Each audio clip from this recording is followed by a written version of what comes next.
Consonant skips, quite rare, as I was just pointing out. Another thing that's fairly rare and you should try to avoid is doing any kind of skip or leap across the bar line. Try to keep the bar line going stepwise, either up or down, doesn't matter. But we want a step crossing the bar line.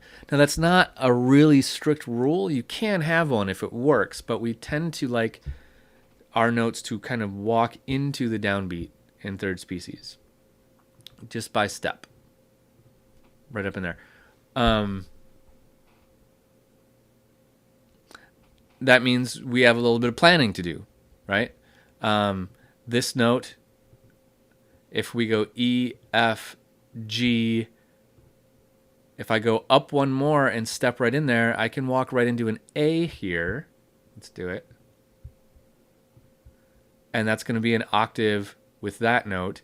And that works as long as I didn't create a parallel octave here, which I didn't. That's a third. That's an octave. That's okay. I could have also stepped down here to an F. That's an F and an A. That's a third. That makes a parallel third between these two, but parallel thirds are okay. As long as we don't do like hundreds of them in a row. So I could go either up or down here. Let's stick with going down. And then last thing to point out, just remember that the rules of good music still apply. We talked about this in the last one.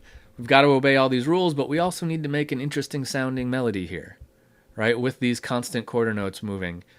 It has to end on a unison or an octave. It has to start on a perfect interval between these two notes, between the C and C. So here they're starting on a unison. That's okay. And remember, that is a unison, not an octave.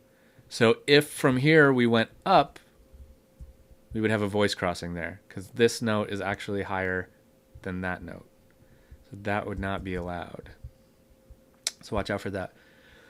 Okay, let's keep going and let's learn our two new